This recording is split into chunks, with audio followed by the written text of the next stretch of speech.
What's up, everybody? This is Davies again over at the CFG and over at PCC 2015. And with me today are one of my favorites I usually like talking to, and also my personal stalker, Brian Buccellato. How you doing? I don't know. Am I stalking you or are you stalking me? That's always the question that will never be answered. But anyways, first off, I have to say congratulations on Sons of the Devil. Thank you. Yes, and and I got the chance to finally read the first book of it just this previous week, and oh my God, dude, this is like, You liked it? yeah, it's amazing already. I was just like, I can't wait for the second one. Thanks, man. And did you watch the short film that that we did also? No, I have not, but I would definitely will.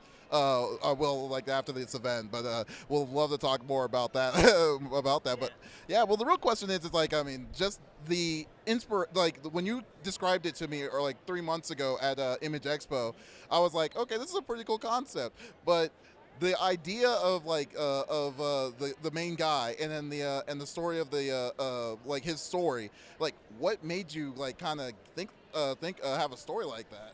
Well, I mean, basically, I've been sort of fascinated by cults since I was a kid. I read Helter Skelter, the Charles Manson book, and that it was like really creepy and scared me when I was younger.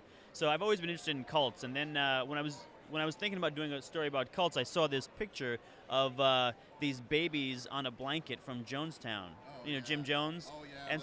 And so I was like, are these babies dead? Did they die with the 900? Did they make it out alive? And so that sort of sparked my, my brain, I guess, to create the character Travis and say, what happens? What if you were an orphan and one day you found out your dad was Charles Manson? What would that do to you? Well, what if you found out your dad was, David Koresh or Jim Jones? Like, what would that do to your life? So that's kind of where the story came from. Oh wow, well, no, that's great. And then this is completely different than what you normally write from from Injustice to Flash and also Detective Comics. I mean, like, how does this feel more like? Does this feel more like into what you normally like to write about, or is this kind of completely dark side of what you normally like, what you're used to?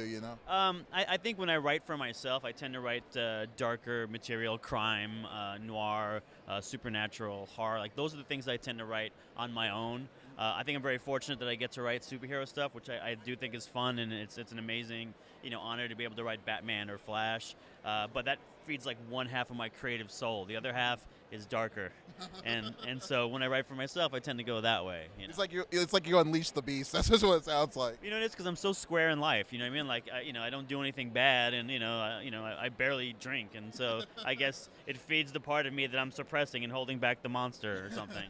Oh gosh. So like now about Sons of the Devil itself, for how where it's at right now, like how is it? Is it gonna be like an ongoing or short run? Or? Well, I mean, it really is up to the guys out there who are buying it. My intent is to make an ongoing series, but it's indie comics, so if people buy enough, then I'll be able to tell the story. I want to do 36 issues.